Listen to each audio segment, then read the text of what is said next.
अगर आपको हमारी कहानियाँ पसंद आती हैं तो लाइक और शेयर जरूर करें और अपनी राय हमें कमेंट्स में बताएं।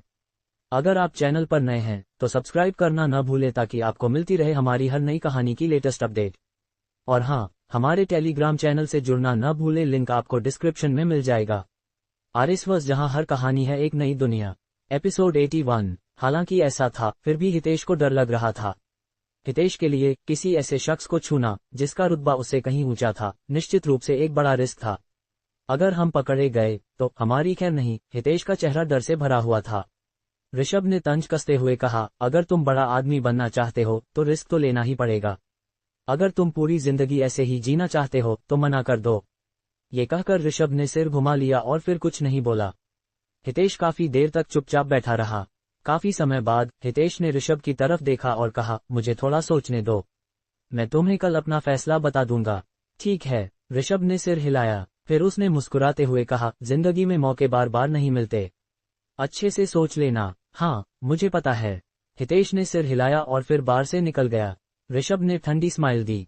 उसका यकीन था कि हितेश जरूर हाँ कहेगा, क्योंकि हितेश जैसा लालची इंसान इस तरह के लालच को ठुकरा ही नहीं सकता। इंसान की लालच ही सबसे बड़ा लूपहोल थी जिसका फायदा उठाया जा सकता था। ऋषभ का प्लान बहुत सीधा था। अगर वह किसी को मोनिका को किडनैप करने के लिए कह दे तो राठौर परिवार भड़क जाएगा और अपना सारा गुस्सा शिवम पर निकालेगा। अगर शिवम किस्मत से राठौर परिवार का माफीनामा हासिल भी कर ले तो मोनिका को जरूर मुंबई वापस ले जाया जाएगा। उस वक्त शिवम को ठिकाने लगाना ऋषभ के लिए बच्चों का खेल होगा। और अगर राठौर परिवार को सच पता भी चल गया तो ठक्कर परिवार सब कुछ नकार देगा और सारा इल्जाम हितेश पर डाल देगा। मैं तो जीनियस हूँ, ऋषभ ने अपनी तारीफ में हंसते हुए कहा। ... अगले दिन शिवम पुणे से जयपुर वापस लौटा। इस बार उसकी कमाई अच्छी थी। डेविड और रमन कल्याण ने जो जड़ी बूटियां दी थीं वे शिवम को आत्मा मंडल से आध्यात्मिक मंडल तक पहुंचाने के लिए काफी थीं। पता नहीं आत्मा मंडल से आध्यात्मिक मंडल तक पहुंचने में कितना वक्त लगेगा, शिवम ने सोचा। इसलिए उसने पहले से कुछ इंतजाम करने का फैसला किया। उसने जड़ी बूटियों को संभाल कर रखा और फिर एक अच्छी जगह चुनने की सोची। काश मैं ऋषभ की विला में रह पाता, शिवम ने मन ही मन सोचा। वहां का आध्यात्मिक माहौल शिवम ने अब तक का सबसे अच्छा देखा था। लेकिन दोनों के बीच की तनातनी ने यह मुमकिन नहीं होने दिया। तभी एक लैंड रोवर गाड़ी अचानक दरवाजे के बाहर से आई। गाड़ी शिवम के सामने रुकी और एक काले सूट में सजा शख्स बाहर निकला। क्या मिस्टर शिवम घर पर हैं? काले सूट वाला शख्स दरवाजे पर खड़ा होकर बोला। शिवम ने भौहें सिकुड़ी। वह आगे बढ़ा और बोला, हाँ मैं ही हूँ। तुम्हें क्या चाहिए? काले सूट वाले ने विनम्रता से कहा, मिस्टर दास तुम्हें आज रात डिनर पर बुलाना चाहते हैं। क्या तुम फ्री हो? मिस्टर दास, अंकल दास। शिवम को अचानक उनकी याद आई। पिछली घटना के बाद से दोनों का कोई संपर्क नहीं हुआ था। क्या ये ठक्कर परिवार के लिए है? शिवम ने मन ही मन सोचा। अंकल दास और राठौर परिवार के रिश्ते अच्छे थे और शिवम ने पिछले बार उन्हें नजरअंदाज कर दिया था। इसलिए मोनिका की खातिर शिवम ने हामी भरने का फैसला किया। ठीक है, समय और जगह बता दो, शिवम बोला। काले सूट वाले ने तुरंत कहा, आज रात 8 बजे शाओजियांग फिशिंग विलेज में। ठीक है, मैं टाइम पर पहुंच जाऊंगा, शिवम ने कहा। काले सूट वाला शख्स जाने के बाद जुनैद तेजी से आगे आया। मिस्टर शिवम, मिस्टर दास और सुनील ठक्कर के अच्छे दोस्त हैं। मुझे डर है कि ये कोई जाल हो सकता है, जुनैद ने चेतावनी दी। शिवम ने हल्के से मुस्कुराते हुए कहा, कोई बात नहीं, मुझे यकीन है कि वे मेरा कुछ नहीं बिगाड़ सकते। जुनैद कुछ और कहना चाहता था लेकिन शिवम ने हाथ उठाकर उसे रोक दिया। उधर हितेश और निकिता बिस्तर पर लेटे हुए थे। हितेश लगातार सिगरेट पी रहा था, उसका चेहरा तनाव में था। हनी, क्या हुआ? तुम इतने परेशान क्यों हो? निकिता ने हितेश के ऊपर लेटते हुए मासूमियत से पूछा। निकिता को देखकर हितेश को अजीब सी चिढ़ महसूस हुई। वह इस बात से पछता रहा था कि उसने ऐसी सती और दिखावटी औरत से शादी क्यों की। नहीं, मैं ऐसा नहीं जी सकता। हितेश ने मन बना लिया और सिगरेट का टुकड़ा जमीन पर फेंक दिया। फिर उसने फोन उठाया और बालकनी में चला गया। उसने ऋषभ को कॉल किया। कॉल कनेक्ट होते ही हितेश ने कहा, मिस्टर ऋषभ, मैं तैयार हूँ। दूसरी तरफ ऋषभ जोर से हंसा और बोला, मुझे पता था तुम सही फैसला लोगे। हितेश ने उदास स्वर में कहा, मिस्टर ऋषभ, मेरी कुछ शर्तें हैं। बताओ, ऋषभ ने सहमति दी। अगर हम कामयाब हुए तो तिवारी परिवार और ठक्कर परिवार के बीच गहरा बिजनेस कोलैबोरेशन होगा, हितेश बोला। ऋषभ ने बेपरवाही से हंसते हुए कहा, हाँ, इसमें कोई दिक्कत नहीं। चिंता मत करो, मेरा ठक्कर परिवार तुम्हें निराश नहीं करेगा। हितेश ने आगे कहा, अगर बात लीक हो गई तो तुम्हें मेरे लिए 100 करोड़ कैश तैयार करना होगा और मेरी सेफ डिपार्चर की गारंटी देनी होगी। हा, कोई दिक्कत नहीं। ऋषभ जोर से हंसा, लेकिन कोई भी नहीं जान सकता कि इसका ठक्कर परिवार से कोई लेना देना है, वरना तुम जानते हो नतीजा क्या होगा। ठीक है, हितेश ने सिर हिलाया और सहमति दी। कॉल कटने के बाद ऋषभ ने ठंडी स्माइल दी। अगर ये बात लीक हुई तो हितेश को कैश देना, वो तो पहले ही ठक्कर परिवार से किनारा कर लेगा। बस देखते जाओ, अब ड्रामा होगा, ऋषभ ने मुस्कुराते हुए कहा। ... रात को शिवम एक साधारण सा गिफ्ट लेकर शाओजियांग फिशिंग विलेज पहुंचा। वहां पहले से ही कोई इंतजार कर रहा था। शिवम को देखते ही वह तेजी से आगे बढ़ा और बोला, मिस्टर दास काफी देर से तुम्हारा इंतजार कर रहे हैं। शिवम ने सिर हिलाया। वह रिसेप्शनिस्ट के पीछे चलकर प्राइवेट रूम में पहुंचा। यही जगह है मिस्टर शिवम, अंदर आ जाओ, रिसेप्शनिस्ट ने विनम्रता से कहा। शिवम ने चारों तरफ नजर दौड़ाई और पक्का किया कि कोई खतरा नहीं है। फिर उसने दरवाजा खोला और अंदर गया। दरवाजा खुलते ही शिवम का चेहरा ठंडा पड़ गया। जैसा मैंने सोचा था, शिवम ने ठंडे स्वर में कहा। फिर उसने अंकल दास की तरफ देखा और बोला, अंकल दास, अगर तुम सिर्फ मेरे साथ डिनर करना चाहते हो तो मुझे खुशी होगी, लेकिन अगर तुम्हारे इरादे कुछ और हैं तो माफ करना, मैं तुम्हारा साथ नहीं दूंगा। ये कहकर शिवम जाने के लिए मुड़ा। अंकल दास ने जल्दी से चिल्लाकर कहा, शिवम, इतनी जल्दी मत करो, मेरी खातिर रुक जाओ। ठीक है। शिवम रुका और अंकल दास की तरफ देखा। उसने बेपरवाही से मुस्कुराते हुए कहा, अंकल दास, क्या तुम भूल गए कि तुमने क्या कहा था? तुमने कहा था कि ठक्कर परिवार मुझे नहीं छोड़ेगा। अब ये क्या तमाशा है? अंकल दास का चेहरा लाल हो गया। उन्हें क्या पता था कि ठक्कर परिवार शिवम का मुकाबला नहीं कर पाएगा। शिवम, कोई भी दुश्मनी हमेशा की नहीं होती, सिर्फ फायदा हमेशा का होता है, सुनील ने आखिरकार कहा। वह खड़ा हुआ और बोला, पहले जो हुआ उसमें मेरी गलती थी। इस बार मैंने अंकल दास को बुलाया ताकि मैं तुमसे माफी मांग सकूं। मुझसे माफी? शिवम ने अपने कान खुजाए, जैसे उसे यकीन न हो रहा हो। अंकल दास ने हाथ हिलाया और कहा, बैठ जाओ, बैठ जाओ। शिवम ने अंकल दास को कुछ देर तक देखा और आखिरकार बैठ गया। वह सचमुच सुनना चाहता था कि सुनील क्या कहने वाला है। शिवम, मुझे सचमुच नहीं पता था कि तुम इतनी तेजी से ग्रो करोगे, अंकल दास ने विनम्रता से कहा। सुनील ने भी अफसोस जताते हुए कहा, आजकल के जवान लोग वाकई हमें हैरान कर देते हैं। शिवम ने सुनील की तरफ देखा और बोला, अगर तुम्हें कुछ कहना है तो सीधे बोलो, मैं बहुत बिजी हूँ, मुझे बाद में कुछ काम है। अंकल दास ने हल्के से भौहें सिकुड़ी। जाहिर था कि वह शिवम के रवैये से खुश नहीं थे, लेकिन इस मौके पर वह कुछ नहीं बोल सके। उन्होंने सुनील की तरफ देखा। सुनील ने खांस कर कहा, शिवम, शुरू से आखिर तक हमारे ठक्कर परिवार ने कुछ गलत नहीं किया। तुमने मेरे बेटे का हाथ तोड़ा और मैंने कोई सख्त कदम नहीं उठाया। सोचो तो, हमारी कोई ऐसी दुश्मनी तो नहीं है जो सुलझ न सके, है ना? सुनील ने मुस्कुराते हुए कहा। शिवम ने सुनील को देखा और बनावटी हंसी के साथ कहा, डायरेक्टर सुनील, यही बात है।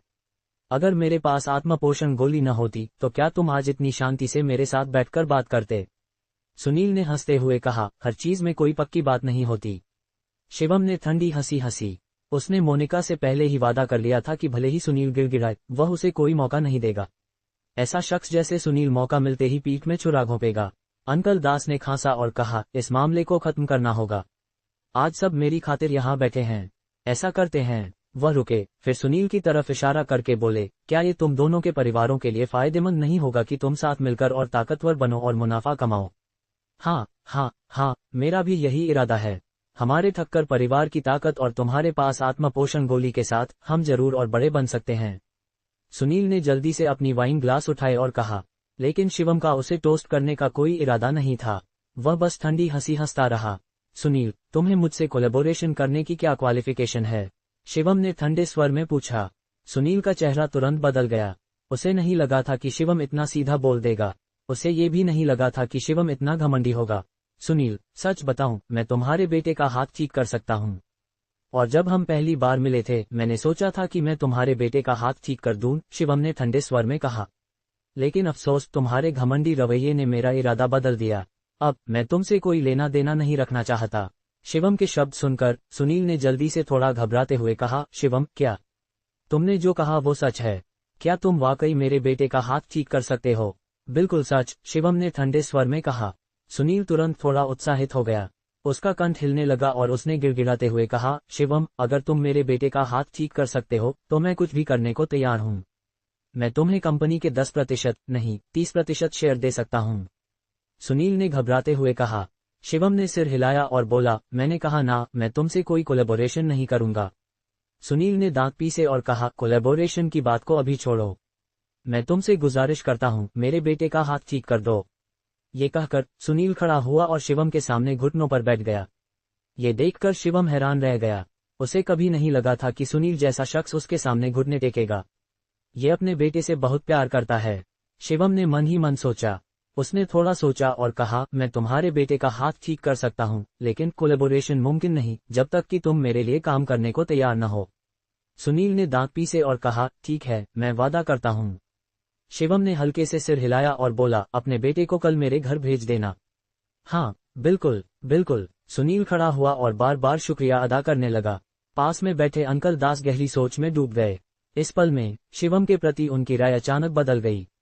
उन्हें पहले लगता था कि शिवम एक निकम्मा है, लेकिन आज रात के दिन से अंकल दास को एहसास हुआ कि शिवम में एक सलीका है और वह बेहद महत्वाकांक्षी है। थककर परिवार के ऑफर के सामने वह जरा भी नहीं पिघला, बल्कि उसने उनके साथ कोलैबोरेट करने की बजाय उन्हें अपने अधीन करने का रास्ता चुना।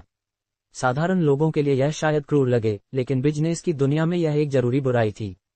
जब इतना जवान लड़का, जो अभी बिजनेस की दुनिया में नया नया आया हो, ऐसा करता है, तो यह वाकई अंकल दास को हैरान कर गया। तो फिर उम्मीद करते हैं कि सब कुछ स्मूदली हो। अंकल दास ने अपनी वाइन ग्लास उठाए और मुस्कुराते हुए कहा। इस बार शिवम ने अपनी वाइन ग्लास उठाए। जैसे ही वह ग्लास टकराने वाला था, तभी उसका फोन अचानक बजा। उसने फोन उठाया और देखा कि कॉलम मोनिका की सेक्रेटरी थी। शिवम ने भौहें सिकुड़ी। उसने वाइन ग्लास नीचे रखा और विनम्रता से कहा, सॉरी, मुझे पहले ये कॉल लेनी होगी। कॉल कनेक्ट होते ही शिवम ने सुना कि दूसरी तरफ से सेक्रेटरी घबराते हुए बोली, शिवम, मिस मोनिका को किडनैप कर लिया गया है। क्या? शिवम का चेहरा अचानक बदल गया। एक खतरनाक मर्दस ऑरा ने पूरे कमरे को भर दिया। क्या हुआ? शिवम ने जल्दी से पूछा। दूसरी तरफ से सेक्रेटरी ने जल्दी जल्दी सारी बात शिवम को बताई। मैंने जयपुर में सभी लोगों को इन्फॉर्म कर दिया है, लेकिन अभी तक हमें उनका कोई सुराग नहीं मिला, सेक्रेटरी ने परेशान होकर कहा। शिवम का चेहरा बेहद ठंडा हो गया। गुस्सा उस पर हावी हो गया। शिवम के लिए मोनिका उसकी जिंदगी की रोशनी थी। शिवम बाकी सब कुछ छोड़ सकता था, लेकिन वह मोनिका को किसी को नुकसान पहुंचाने की इजाजत कभी नहीं देगा। उसने गहरी सांस ली और बोला, मैं अभी आ रहा हूं। शिवम, क्या हुआ? फोन रखने के बाद अंकल दास ने पूछा। शिवम के पास उन्हें समझाने का वक्त नहीं था। उसने अंकल दास की तरफ देखा और कहा, मुझे अपनी गाड़ी दे दो। हो, अगर कोई इमरजेंसी है तो मैं किसी को तुम्हें वहां ड्रॉप करने को कहता हूं, अंकल दास बोले। जरूरत नहीं। शिवम ने बिना कुछ और समझाए टेबल से चाबियां उठाईं और वहां से निकल गया। रास्ते में शिवम ने राठौर परिवार के मैनर की तरफ गाड़ी दौड़ाई। उसने एक्सीलेटर को इतना जोर से दबाया कि वह टूटने की कगार पर था। उसने कई ट्रैफिक लाइट्स को नजरअंदाज कर दिया। राहगीर शिवम को गालियां दे रहे थे और उसे ड्रैग रेसर समझ रहे थे। शिवम के जाने के बाद अंकल दास को एक फोन कॉल आया और उन्हें खबर मिली। फोन रखने के बाद अंकल दास का चेहरा बेहद खराब हो गया।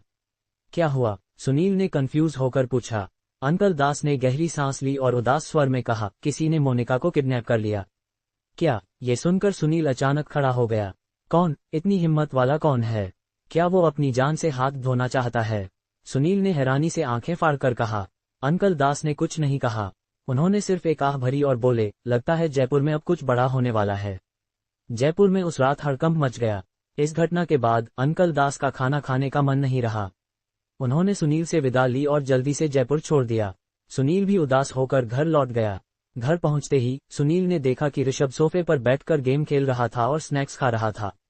वह काफी रिलैक्स लग रहा था। डैड, क्या हुआ? ऋषभ ने बेपरवाही से पूछा। सुनील ने उसकी तरफ देखा और धीरे से बोला, मोनिका को किडनैप कर लिया गया। पता नहीं किसने ये किया। ये सुनकर ऋषभ जोर से हंस पड़ा। वह गर्व से बोला, डैड, तुम यकीन नहीं करोगे ना, ये मैंने करवाया। सुनील ने भौहें सिकोड़ी और कहा, ऐसी बातों में मजाक नहीं करते। ऋषभ ने जल्दी से समझाया, मैंने सचमुच ये किया। मैंने तुम्हें बताया था ना, हमें उसे सबक सिखाना है। सोफे पर बैठा सुनील अचानक खड़ा हो गया। उसने ऋषभ को घूरते हुए कांपते स्वर में कहा, ये सचमुच तूने किया? मैं झूठ क्यों बोलूंगा, बिल्कुल सच है, ऋषभ ने सीना ठोककर कहा। ये सुनकर सुनील ने उठकर ऋषभ के चेहरे पर तमाचा जड़ दिया। पागल हो गया है तू? तुझे नहीं पता मोनिका कौन है? सुनील का शरीर कांप रहा था और वह ऋषभ पर चिल्लाया। ऋषभ ने अपना चेहरा पकड़ा और गुस्से में कहा, डैड, तुमने मुझे मारा। तुमने तो मुझे कभी नहीं मारा। मैं तुझे मार डालूंगा, सुनील ने दांत पीसते हुए कहा। इस मामले में पहले कुछ सुधार की गुंजाइश थी, लेकिन तूने ये गड़बड़ कर दी। तुझे पता है मोनिका को नुकसान पहुंचाने की क्या सजा मिलेगी? सुनील गुस्से में बोला। ऋषभ को कोई फर्क नहीं पड़ा। उसने तंज कसते हुए कहा, डैड तुम इतना क्यों घबरा रहे हो? मैंने पहले ही एक बकरा ढूंढ लिया है। मेरा प्लान फूल प्रूफ है। फिर ऋषभ ने सुनील को सारी बात बताई। सुनील ने सुनकर ठंडा पसीना छूट गया। ये फूल प्रूफ था, ये तो लूपहोल से भरा था। तू सचमुच बेवकूफ है, सुनील ने दांत पीसते हुए कहा। वह कमरे में इधर उधर टहलने लगा। डर और घबराहट ने उसे घेर लिया। ये पहली बार था जब सुनील को इतना डर लगा, लेकिन एक चतुर बिजनेसमैन होने के नाते सुनील आखिरकार शांत हुआ। उसने ऋषभ की तरफ इशारा करते हुए कहा, अभी किसी को बुलाकर हितेश को खत्म कर दो। हम उसे हमें फंसाने का मौका नहीं दे सकते। डैड, हितेश बहुत भरोसेमंद है, वह किसी को कुछ नहीं बताएगा, ऋषभ ने बुदबुदाया। तेरी माँ की। सुनील इतना गुस्सा हुआ कि वह बेहोश होने की कगार पर था। सिर्फ मरे हुए लोग रहस्य रख सकते हैं। अगर उसने हमें धोखा दिया तो राठौर परिवार हमें कभी नहीं छोड़ेगा, भले ही उनके पास सबूत न हो। सुनील ने ठंडे स्वर में कहा, अभी करो, अभी करो, इसके बाद तू और मैं रातों रात पुणे वापस जाएंगे। सुनील ने ठंडे स्वर में कहा। ऋषभ के पास कोई चारा नहीं था सिवाय सिर हिलाने के। ... उधर शिवम राठौर परिवार के मैनर में पहुंच चुका था। विशाल राठौर मैनर में सिर्फ सेक्रेटरी अकेली थी। शिवम के अंदर घुसते ही सेक्रेटरी गुस्से में बोली, ये सब तुम्हारी वजह से हुआ। मिस मोनिका तुम्हारी सेफ्टी के लिए इतनी चिंतित थी कि उन्होंने अपने सारे बॉडीगार्ड्स तुम्हारे पास भेज दिए। तुम बेकार इंसान, तुम मिस मोनिका को एक दिन मौत के मुंह में ले जाओगे। शिवम स्तब्ध रह गया। उसने सेक्रेटरी को घूरते हुए कांपते स्वर में कहा, तुम सच कह रही हो? बिल्कुल, सेक्रेटरी ने ठंडे स्वर में कहा। सुन लो, मैंने अपने मालिक को इस बारे में बता दिया है। अगर मिस मोनिका को कुछ हुआ तो तुम अपनी मौत का इंतजार करो, सेक्रेटरी ने ठंडे स्वर में कहा। शिवम का चेहरा बेहद खराब हो गया। उसे कभी नहीं लगा था कि मोनिका ने अपने सारे बॉडीगार्ड्स उसके पास भेज दिए थे। और सबसे बड़ी बात, शिवम को इसकी भनक तक नहीं थी। शिवम के मन में मिली जुली भावनाएं थीं। वह खुद को एक तमाचा जड़ना चाहता था, लेकिन अब सोचने का वक्त नहीं था। सबसे जरूरी था कि मोनिका का पता लगाया जाए और उनकी सेफ्टी सुनिश्चित की जाए। मुझे तुरंत मिस मोनिका के कमरे में ले चलो, शिवम ने सेक्रेटरी की तरफ देखा और घबराते हुए कहा। सेक्रेटरी ने ठंडे स्वर में कहा, तुम क्या करने वाले हो?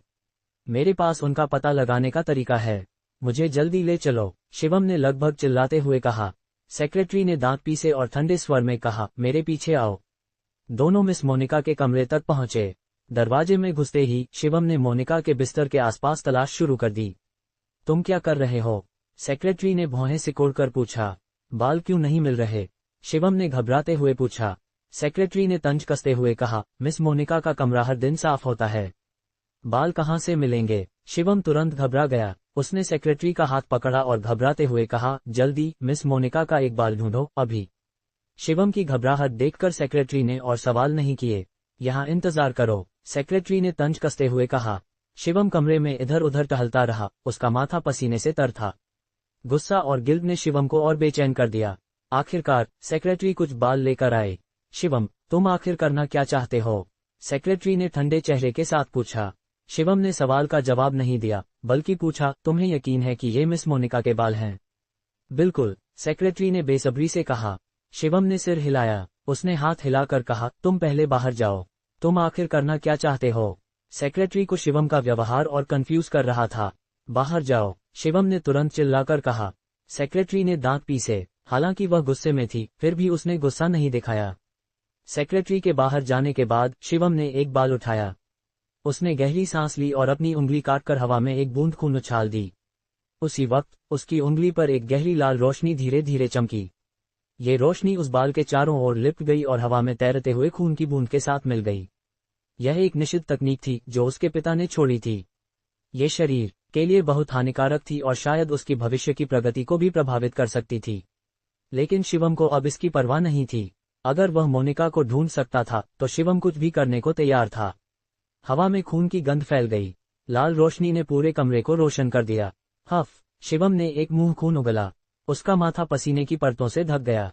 कुछ मिनट बाद शिवम की आंखें अचानक खुलीं। कमरे की रोशनी भी तेजी से गायब हो गई। सब कुछ शांत हो गया। शिवम एक मर्दस लुक के साथ खड़ा हुआ। फिर वह सिर घुमाकर कमरे से बाहर निकल गया। इस वक्त सेक्रेटरी दरवाजे के बाहर इंतजार कर रही थी। शिवम को देखते ही उसने पूछा, तुम कहाँ जा रहे हो? शिवम ने उसकी तरफ देखा और ठंडे स्वर में कहा, मुझे मिस मोनिका का लोकेशन मिल गया है। मैं मिस मोनिका को सेफली वापस लाऊंगा। तुम्हें उनका पता मिल गया? सेक्रेटरी हैरान रह गई। वह और सवाल पूछना चाहती थी, लेकिन शिवम तेजी से बाहर निकल गया और राठौर परिवार के मैनर से अपनी गाड़ी में चला गया। योजक चिन्ह, योजक चिन्ह, योजक चिन्ह। एक बहुत ही सुनसान पहाड़ी। ये जगह बहुत कम आबादी वाली थी और चारों तरफ घने जंगल थे।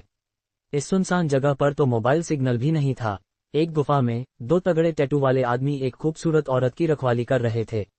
बॉस, ये लड़की वाकई बहुत खूबसूरत है, एक आदमी ने ललचाई नजरों से कहा। दूसरा तगड़ा आदमी भी लार टपकाता रहा। उन्होंने अपनी पूरी जिंदगी में ऐसी खूबसूरत औरत नहीं देखी थी। बॉस, क्यों ना हम पहले थोड़ा मजा कर लें? एक तगड़े आदमी ने पूछा। दूसरे ने भौहें सिकुड़ी और हाथ हिलाकर कहा, छोड़ो। क्लाइंट ने कहा है कि हमें उसे कोई नुकसान नहीं पहुंचाना है। कुर्सी से बंधी हुई औरत कोई और नहीं, मोनिका थी। इस वक्त उसके चेहरे पर जरा भी घबराहट नहीं थी। वह बेहद शांत थी, जिससे दोनों तगड़े आदमी थोड़े नाखुश थे। तुम्हें पता है मुझे किडनैप करने की क्या सजा मिलेगी? मोनिका ने दोनों को देखते हुए बेपरवाही से कहा। हाँ, सजा कैसी? हमें पैसे मिलेंगे और हम निकल लेंगे, एक ने हंसते हुए कहा। मोनिका के चेहरे पर एक हल्की सी स्माइल आई।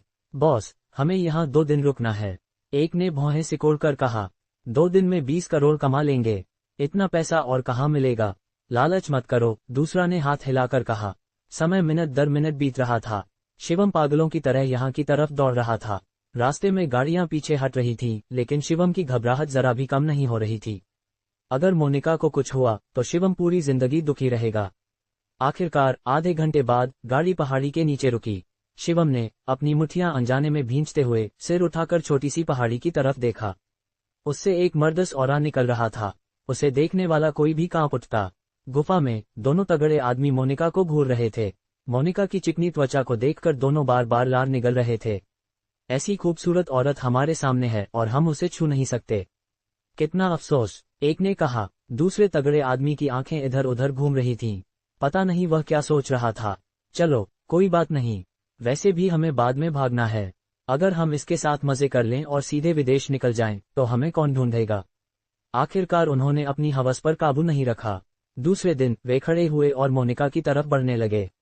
मोनिका का चेहरा थोड़ा ठंडा पड़ गया। ऐसे गुंडों के सामने मोनिका कुछ नहीं कर सकती थी। तुम लोग अच्छे से सोच लो, मोनिका ने ठंडे स्वर में चेतावनी दी। हमने बहुत सोच लिया, दोनों तगड़े आदमी हंसते हुए बोले। तुम जैसी खूबसूरत औरत के साथ 2 दिन मजा करने को मिले, भले ही हमें पैसा न मिले फिर भी हम खुश होंगे। वे अपने हाथ बढ़ाते हुए मोनिका की तरफ कदम कदम बढ़ने लगे। जैसे ही वे मोनिका के करीब पहुंचे, उनकी सांसें तेज हो गईं। बस तभी एक पत्थर अचानक गोली की तरह आया। ये पत्थर एक आदमी के हाथ में जा लगा। पलक झपकते ही उसका हाथ छेद गया और हड्डियां नजर आने लगीं। खून की गंध तुरंत फैल गई। तुम मौत को बुला रहे हो। शिवम का मर्दस ऑरा इतना तगड़ा था कि दूर खड़ी मोनिका को भी महसूस हुआ। मोनिका ने शिवम को हैरानी से देखा। उसे पता था कि कोई न कोई उसे बचाने जरूर आएगा, लेकिन उसे नहीं लगा था कि सबसे पहले शिवम मिलेगा। मिस मोनिका, तुम ठीक तो हो? शिवम ने मोनिका की तरफ देखते हुए घबराते हुए पूछा। मोनिका ने मुस्कुराते हुए कहा, अगर तुम थोड़ा और देर कर देते तो शायद कुछ गड़बड़ हो जाती। कमीने, ये बेवकूफ कहाँ से आ गया? हमारा मजा खराब कर दिया। एक तगड़ा आदमी अपने हाथ पकड़कर दर्द में बोला। तुझे हीरो बनना है तो मैं इस औरत को तेरे सामने ही मजा चखाऊंगा। दूसरा तगड़ा आदमी तंज कसते हुए बोला। ये सुनकर शिवम का गुस्सा चरम पर पहुंच गया। शिवम के दिल में मोनिका एक सम्मानित और पवित्र औरत थी। खुद शिवम को भी उसके बारे में कोई गलत ख्याल नहीं लाने की हिम्मत थी, और ये दोनों आदमी उस मोनिका के प्रति ऐसी गंदी इच्छाएं रखने की हिम्मत कर रहे थे। तुम मौत को बुला रहे हो। शिवम ने अपनी मुट्ठियां कस लीं। उसका मर्दस ऑरा और तीव्र हो गया और एक दबाव का माहौल बन गया। दोनों तगड़े आदमियों के चेहरे बदल गए। पता नहीं क्यों उन्हें डर का एहसास होने लगा। कमीने, जल्दी इस लड़के को मार डालो, एक ने जोर से चिल्लाकर कहा। बात खत्म होते ही दोनों आदमी शिवम की तरफ झपटे। शिवम का धैर्य पहले ही खत्म हो चुका था। उसने एक कदम आगे बढ़ाया और अपने घुटने से एक का घुटना तोड़ दिया। दर्द भरी चीख पूरी घाटी में गूंज उठी। शिवम यहीं नहीं रुका। उसने हाथ बढ़ाकर दोनों तगड़े आदमियों की गर्दन पकड़कर उन्हें हवा में उठा लिया। बताओ, ये करने के लिए किसने कहा? शिवम ने अपने किलिंग इंटेंट को दबाते हुए ठंडे स्वर में कहा। दोनों तगड़े आदमी हवा में तड़प रहे थे, लेकिन वे खुद को छुड़ा नहीं पा रहे थे। उनके दिल में डर अपने चरम पर पहुंच गया। मत मारो हमें, उन्होंने मुश्किल से ये शब्द बोले। जल्दी बोलो, शिवम ने गुस्से में दहाड़ते हुए कहा, जिससे दोनों इतना डर गए कि उनकी पैंट गीली हो गई। ये हितेश था। किसी हितेश ने हमें ये करने को कहा। दोनों तगड़े आदमियों ने कुछ भी छुपाए बिना हितेश का नाम ले लिया। ये नाम सुनकर शिवम का चेहरा और ठंडा हो गया। हितेश, मैंने तुझे नहीं मारा और तूने मिस मोनिका के खिलाफ साजिश रची। शिवम का शरीर गुस्से से कांप रहा था। कमीने, मुझे पहले ही उसे मार देना चाहिए था, शिवम ने गिल्ट में बुदबुदाया।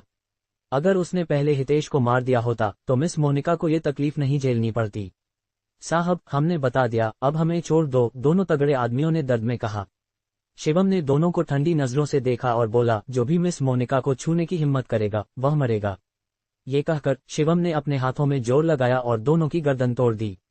दोनों तगड़े आदमी तुरंत जमीन पर गिर गए और खून ने जमीन को रंग दिया। इन दोनों को मारने के बाद शिवम का गुस्सा जरा भी कम नहीं हुआ। वह तेजी से मोनिका के सामने पहुंचा और उसकी रस्सियां तोड़ दी। मोनिका का चेहरा कुछ पीला पड़ गया था। ये किडनैपिंग की वजह से नहीं, बल्कि उन 2 लाशों की वजह से था।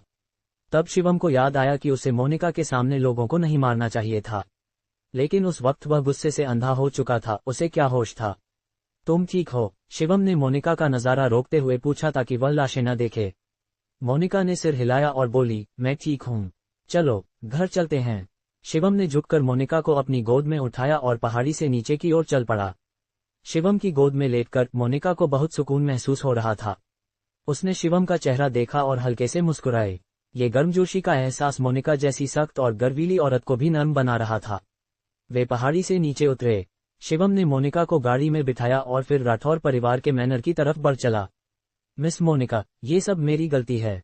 मैं वादा करता हूँ ऐसा फिर कभी नहीं होगा, शिवम ने गाड़ी चलाते हुए गहरे स्वर में कहा। मोनिका ने मुस्कुराते हुए कहा, इसमें तुम्हारी कोई गलती नहीं थी। अगर किसी को दोष देना है तो उन लोगों को दोष दो जिनकी इतनी हिम्मत थी। शिवम ने आह भरी। उसे समझ नहीं आ रहा था कि क्या बोले। मिस मोनिका, अपने बॉडीगार्ड्स को वापस बुला लो, मुझे उनकी जरूरत नहीं है, शिवम ने हल्के से आह भरते हुए कहा। ये सुनकर मोनिका को थोड़ा आश्चर्य हुआ। कितना बकवास करता है, फिर मोनिका ने धीरे से बुदबुदाया। गाड़ी जल्द ही राठौर परिवार के मैनर में पहुंच गई। इस वक्त जयपुर के टॉप लोग राठौर परिवार के मैनर में इकट्ठा हो चुके थे। वे चिंतित दिख रहे थे और उनके मन में मिली जुली भावनाएं थीं। अगर जयपुर में मोनिका को कुछ हुआ तो बहुत मुश्किल हो जाएगी। मिस मोनिका वापस आ गईं। तभी किसी ने चिल्लाकर कहा और सब मोनिका की तरफ दौड़े। मिस मोनिका, तुम ठीक तो हो? तुमने हमें डरा दिया। मैं वादा करता हूं कि जयपुर की सेफ्टी इश्यूज की तुरंत जांच करवाऊंगा। मैं बाद में मिस मोनिका की 24/7 सिक्योरिटी के लिए लोग भेजूंगा। सब एक के बाद एक बोलने लगे। उनके चेहरों पर डर साफ दिख रहा था। मोनिका ने हाथ हिलाया और बोली, तुम लोग वापस जाओ, मैं थोड़ा थक गई हूं और आराम करना चाहती हूं। ये सब एक दूसरे की तरफ देखने लगे। समझ नहीं आ रहा था कि क्या करें। मिस मोनिका ने तुम लोगों को जाने को कहा तो जाओ, सेक्रेटरी ने हाथ हिलाकर कहा। ये सुनकर सब एक एक करके चले गए। सबके जाने के बाद सेक्रेटरी ने शिवम की तरफ देखा और हल्के से तंज कसा। शुक्र है मिस मोनिका ठीक हैं। शिवम ने उसे नजरअंदाज किया। उसने मोनिका की तरफ देखा और बोला, मिस मोनिका, तुम जल्दी आराम कर लो, मैं तुम्हें डिस्टर्ब नहीं करता। तुम कहाँ जा रहे हो? मोनिका ने शिवम को पुकारा। शिवम की पीठ मोनिका की तरफ थी। उसने गहरी सांस ली और बोला, कहीं नहीं, मुझे घर जाकर आराम करना है। ये कहकर शिवम तेजी से राठौर परिवार के मैनर से बाहर निकल गया। क्या बेकार आदमी, ऐसे ही घर जाकर आराम करने जा रहा है, कितना बदतमीज है, सेक्रेटरी ने तंज कसते हुए कहा। मोनिका ने उसकी तरफ देखा और बोली, तुम्हें सचमुच लगता है कि वह घर जा रहा है? सेक्रेटरी हैरान हो गया और जल्दी से पूछा, मिस मोनिका, तुम्हारा मतलब क्या है? मोनिका ने जवाब नहीं दिया, बल्कि हल्के से आह भरी और बोली, उच्च अधिकारियों को कॉल करके शिवम की सेफ्टी सुनिश्चित करो और बाद की कार्रवाई को साफ करने के लिए किसी को भेजो। सेक्रेटरी ने थोड़ा हिचकिचाया और जल्दी से समझ गया। शिवम घर नहीं जा रहा था, वह असली गुनहगार को ढूंढने जा रहा था। मिस मोनिका, शायद मुझे किसी को बुलाने की जरूरत नहीं पड़ेगी। सेक्रेटरी ने सिर हिलाया। मैंने पहले ही मालिक को बता दिया था और वह खबर सुनकर बहुत गुस्सा हो गए थे। उन्होंने पुणे रीजन के सभी लोगों को इन्फॉर्म कर दिया है। उन्होंने जयपुर में एक स्पेशल फोर्सेस टीम भेज दी है। ये सुनकर मोनिका ने भौहें सिकुड़ी। चुप रहो, मोनिका ने ठंडे स्वर में चिल्लाकर कहा। सेक्रेटरी ने चुप्पी साध ली। मोनिका ने अपनी चिकनी माथे को परेशानी में रगड़ा। मिस मोनिका, इसके पीछे असली गुनहगार कौन है? कुछ देर बाद सेक्रेटरी ने आगे बढ़कर हिचकिचाते हुए पूछा। मोनिका ने इस सवाल का जवाब नहीं दिया, लेकिन उसके मन में जवाब पहले से था। ये निश्चित रूप से हितेश नहीं था जिसका जिक्र उन गुंडों ने किया था, बल्कि कोई और था। ... इस वक्त शिवम तिवारी परिवार की तरफ दौड़ रहा था। तिवारी परिवार ड्रैगन पैराडाइज में रहता था, वही मोहल्ला जहां शिवम रहता था। इस वक्त हितेश अपने कमरे में इधर उधर टहल रहा था। हनी, आखिर हुआ क्या? मुझे क्यों इतना बुरा अंदेशा हो रहा है? निकिता ने भौहें सिकोड़कर कहा। हितेश ने कुछ नहीं कहा, लेकिन वह अंदर से बहुत डरा हुआ था। उसने उन 2 गुंडों को 2 बार कॉल किया, लेकिन कॉल नहीं लगी। कृपया कुछ गड़बड़ न हो, हितेश ने कांपते स्वर में बुदबुदाया। तभी दरवाजे से एक साया गुजरा। पहले से ही घबराया हुआ हितेश चौंककर उछल पड़ा। कौन है? बाहर कौन है? हितेश ने चिल्लाकर कहा। बाहर पूरी तरह से सन्नाटा था। हनी, बाहर कौन है? तुम कुछ ज्यादा ही पैनिक कर रहे हो, है ना? निकिता ने बुदबुदाया। हितेश ने अपने माथे का पसीना पोंछा और धीरे से बोला, उम्मीद करता हूं ऐसा ही हो। खट। तभी कमरे का दरवाजा जोर से तोड़ा गया। फिर एक आदमी अंदर घुसा। उस आदमी का चेहरा ठंडा और खतरनाक था। जाहिर था कि वह कोई साधारण इंसान नहीं था। कौन? तुम कौन हो? हितेश ने अपने डर को दबाते हुए कांपते स्वर में कहा। वह आदमी कुछ नहीं बोला। उसने सिर्फ ठंडे स्वर में कहा, किसी ने तुम्हारी सुपारी दी है। चिंता मत करो, मैं तुम्हें आसानी से जाने दूंगा। ये कहकर वह आदमी हितेश की तरफ बढ़ने लगा। हितेश ने डरते हुए कहा, पास मत आओ, वरना मैं तुम्हें छोड़ूंगा नहीं। वह आदमी कुछ नहीं बोला। उसने हाथ बढ़ाया और हितेश को पकड़ लिया। उसकी उंगलियां तेज धार वाले ब्लेड की तरह थीं। जिसे भी वह पकड़ लेता, वह मर जाता। धम। तभी दरवाजा फिर से खुला। वह आदमी रुक गया। शिवम, तुम सही वक्त पर आए। हमें जल्दी बचाओ। हितेश ने मौका देखकर जल्दी से एक तरफ भागते हुए कहा। शिवम ने उसे नजरअंदाज किया। उसने हितेश को घूरते हुए कहा, हितेश, मैंने तुझसे हिसाब बराबर करने का इरादा नहीं किया था, लेकिन तूने मिस मोनिका के खिलाफ साजिश रचने की हिम्मत की। मैं आज तुझे जरूर मार डालूंगा। मैं तुझे मार डालूंगा। हितेश का चेहरा तुरंत सफेद पड़ गया। वह पकड़ा गया। शिवम को सचमुच पता चल गया। तुम क्या बकवास कर रहे हो? मुझे कुछ नहीं पता तुम क्या बोल रहे हो, हितेश ने हिम्मत जुटाकर कहा। शिवम ने दांत पीसे और कहा, मैं तुझे कोई सफाई देने का मौका नहीं दूंगा। तू कौन है? तभी उस हत्यारे ने ठंडे स्वर में पूछा। शिवम ने उसकी तरफ देखा और ठंडे स्वर में कहा, निकल जा। कितनी हिम्मत? हत्यारे ने दांतते हुए कहा। शिवम ने हल्के से भौहें सिकोड़ी। उसने हत्यारे की तरफ देखा और बोला, क्या तू भी मरना चाहता है? देखते हैं तुझमें कितना दम है। हत्यारा गुस्से में चिल्लाया और शिवम की तरफ झपटा। शिवम का उसे उलझने का कोई मूड नहीं था। उसने तुरंत अपनी मुट्ठी कसी और एक घूंसा मारा। इस घूंसे में शिवम ने अपनी सारी ताकत झोंक दी थी और उसने हत्यारे की मुट्ठी तोड़ दी। इसके बाद शिवम ने एक और घूंसा मारा जो हत्यारे के सीने को छेद गया। हत्यारा अपनी आंखों में अविश्वास लिए अपने सीने में खूनी छेद को देखता रहा। ये खूनी मंजर देखकर निकिता चीख पड़ी। चुप कर, शिवम गुस्से में था। उसने एक स्टूल उठाकर निकिता की तरफ फेंक दिया। वह स्टूल ठीक निकिता के मुंह पर जा लगा। इस हत्यारे को निपटाने के बाद शिवम हितेश की तरफ कदम कदम बढ़ने लगा। उसने हितेश को ठंडी नजरों से देखा और बोला, तूने इसके नतीजों के बारे में सोचा था? मैंने तुझे छोड़ दिया था, लेकिन तूने मिस मोनिका के खिलाफ साजिश रची। तू माफ करने लायक नहीं है। इस वक्त हितेश डर से कांप रहा था। उसका पूरा शरीर थरथरा रहा था और वह खड़ा भी नहीं हो पा रहा था। शिवम, प्लीज मुझे बख्श दे। ये ऋषभ ने मुझे ऐसा करने को कहा था। मेरा इससे कोई लेना देना नहीं है। मेरा इससे कोई लेना देना नहीं है। हितेश घुटनों पर गिर गया और बार बार सिर झुकाकर गिड़गिड़ाने लगा। शिवम का चेहरा ठंडा पड़ गया। ये ऋषभ ने करवाया था। शिवम ने पहले ही थककर परिवार को छोड़ देने का इरादा कर लिया था। उसे नहीं लगा था कि ऋषभ ऐसी हरकत करेगा। मैं अब जिंदगी में किसी के प्रति नर्म नहीं पड़ूंगा। इस पल में शिवम का दिल और सख्त हो गया। जमीन पर गिड़गिड़ाते हितेश को देखकर शिवम को जरा भी दया नहीं आई। उसने अपना पैर उठाया और हितेश के सिर पर जोर से मारा। हितेश का सिर इतनी जोर से टकराया कि वह तरबूज की तरह फट गया। निकिता इतना डर गई कि वह बेहोश होने की कगार पर थी। उसने अपने मुंह के दर्द को नजरअंदाज किया और जमीन पर घुटनों के बल गिड़गिड़ाने लगी। शिवम, इतने सालों तक हम पति पत्नी रहे, प्लीज मेरी जान बख्श दे। मुझे इस बारे में कुछ नहीं पता था। मैं कसम खाती हूँ। निकिता को देखकर शिवम का धैर्य खत्म हो चुका था। वह 1000 बेगुनाहों को मार देगा, लेकिन एक गुनहगार को नहीं छोड़ेगा। जैसे ही शिवम कुछ करने वाला था, तभी उसका फोन अचानक बजा। उसने फोन उठाया और देखा कि कॉलर मोनिका थी। शिवम ने निकिता की तरफ देखा, फिर फोन लेकर एक तरफ चला गया। मिस मोनिका, क्या हुआ? शिवम ने फोन पर पूछा। मोनिका बोली, तुम अभी कहाँ हो? शिवम ने झूठ बोला, मैं घर पर हूँ। मैं ड्रैगन पैराडाइज विला के गेट पर हूँ। मेरे साथ पुणे चलो, मोनिका ने उदास स्वर में कहा। शिवम थोड़ा चुप रहा और बोला, ठीक है। फोन रखने के बाद शिवम ने निकिता की तरफ देखा। निकिता, आज से तुम और मेरा कोई रिश्ता नहीं है। हाँ, मैं तुम्हें चेतावनी देता हूँ, इस बारे में किसी से एक शब्द भी मत कहना, शिवम ने ठंडे स्वर में कहा। ये कहकर शिवम तेजी से दरवाजे की तरफ दौड़ा। दरवाजे पर एक मेबैक गाड़ी इंतजार कर रही थी। शिवम के गाड़ी में बैठते ही गाड़ी अंधेरे में तेजी से बढ़ गई। तुमने हितेश को मार डाला? मोनिका ने पूछा। शिवम जानता था कि वह छुपा नहीं सकता, इसलिए उसने सिर हिलाया। मोनिका ने इस बारे में और कुछ नहीं कहा। हाँ, ये सब ऋषभ ने करवाया। तभी शिवम को कुछ याद आया और उसने जल्दी से कहा। मोनिका कुछ बोल पाती इससे पहले सेक्रेटरी ने हल्के से तंज कसते हुए कहा, तुम्हें लगता है मिस मोनिका को नहीं पता? वरना हम पुणे क्यों जा रहे हैं? शिवम ने मुंह खोला और कड़वी हंसी हंसा। इस वक्त पुणे में ठक्कर परिवार के घर में सुनील का परिवार बेचैनी से भरा हुआ था और सबके चेहरों पर डर साफ दिख रहा था।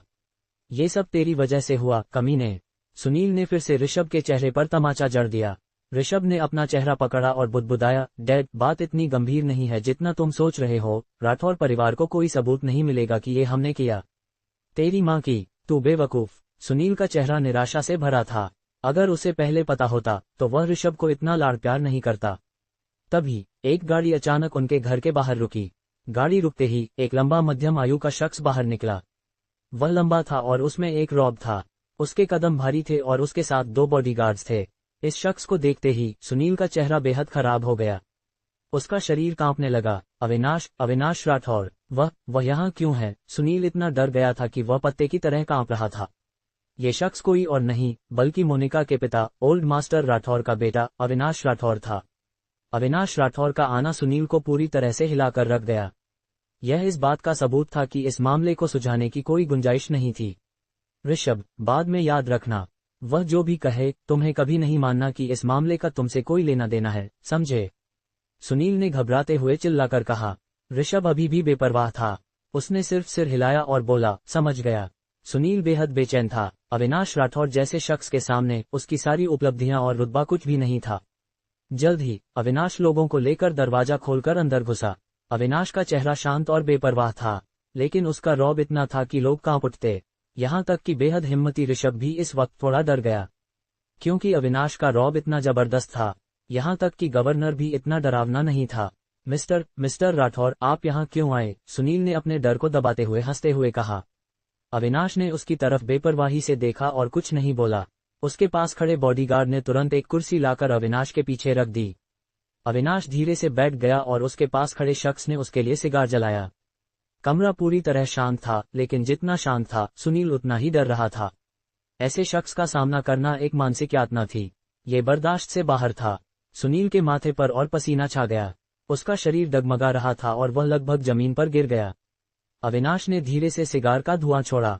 उसने सुनील की तरफ देखा और बेपरवाही से कहा, सुनील, तुम में काफी हिम्मत है। ये सुनकर सुनील का शरीर नर्म पड़ गया और वह तुरंत जमीन पर गिर गया। मिस्टर राठौर, मुझे समझ नहीं आया आप क्या कह रहे हैं? सुनील ने हिम्मत जुटाकर कहा। सचमुच? अविनाश ने भौहें उठाईं। उसने सिगार का एक कश लिया और मुस्कुराते हुए कहा, तुम्हें लगता है मेरे सामने झूठ बोलने का कोई मतलब है? सुनील का शरीर फिर से कांपने लगा। उसने सिर उठाया और कांपते स्वर में कहा, मिस्टर राठौर, मुझे सचमुच समझ नहीं आया। अविनाश का चेहरा धीरे धीरे ठंडा पड़ गया। तो मैं तुम्हें याद दिलाता हूँ, आखिरी बार जिसने मेरी बेटी के खिलाफ साजिश रची थी वह सन परिवार था। तुम्हें सन परिवार का अंजाम अच्छे से पता होगा। ये सुनकर सुनील का चेहरा फिर से बदल गया। मुंबई का सन परिवार, उस वक्त वे भी मुंबई में एक टॉप क्लास ब्लू ब्लड परिवार थे, लेकिन वह मशहूर सन परिवार कुछ ही दिनों में दिवालिया हो गया।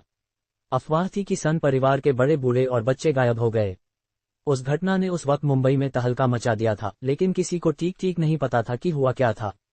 कुछ लोग कहते थे कि सन परिवार का मैनेजमेंट अच्छा नहीं था और कुछ कहते थे कि सन परिवार ने किसी गलत शख्स से पंगा ले लिया था, लेकिन किसी को नहीं पता था कि यह असल में राठौर परिवार ने किया था।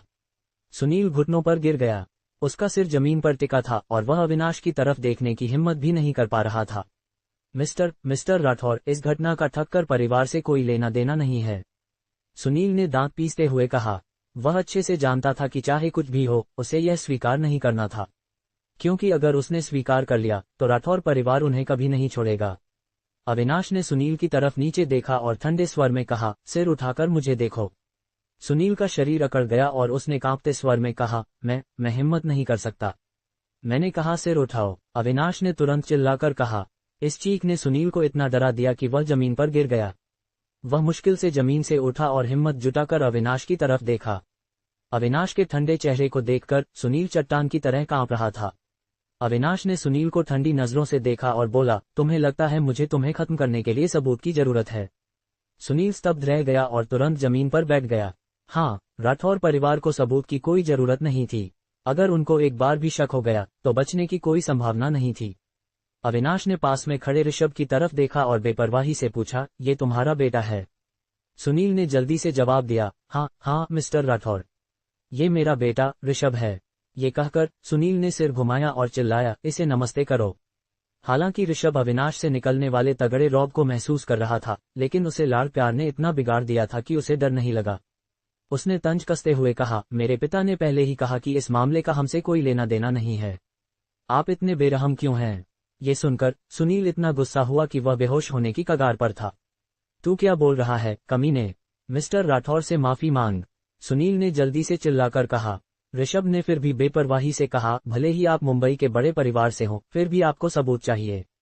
आप ये क्यों कह रहे हैं कि इसका हमसे कोई लेना देना है? ऋषभ की जिद देखकर अविनाश को हंसी आ गई। मजेदार, अविनाश ने कुर्सी रगड़ते हुए ठंडी स्माइल दी। कितनी हिम्मत! तुम मिस्टर राठौर से इस तरह बात करने की हिम्मत कैसे कर रहे हो? मौत को बुला रहे हो? अविनाश के पास खड़ा बॉडीगार्ड गुस्से में चिल्लाया। ऋषभ ने ठंडी स्माइल दी और कहा, ये पुणे है, मुंबई नहीं। और यहाँ सिर्फ तुम दो लोग हो। अगर मैं एक फोन करूं तो मैं गारंटी देता हूं कि तुम पुणे से बाहर नहीं निकल पाओगे। विश्वास नहीं है? सुनील ऋषभ की नासमझी और घमंड से इतना गुस्सा हुआ कि वह लगभग टूट गया। इस पल में अविनाश का चेहरा धीरे धीरे ठंडा पड़ गया। खत्म हो गया, सब खत्म। सुनील जानता था कि इस मामले में अब सुलह की कोई गुंजाइश नहीं थी। वह खाली नजरों के साथ जमीन पर ढह गया। ऋषभ ने अविनाश को घमंड से देखते हुए ठंडी स्माइल दी और कहा, तुमने मुझे पहले ही नाराज कर दिया है। एक ताकतवर ड्रैगन स्थानीय सांप को नहीं दबा सकता। आज मैं तुम सबको सबक सिखाऊंगा। अविनाश ने ऋषभ को ठंडी नजरों से देखा और कुछ नहीं बोला। ऋषभ ने अपना फोन निकाला और जल्दी से एक नंबर डायल किया।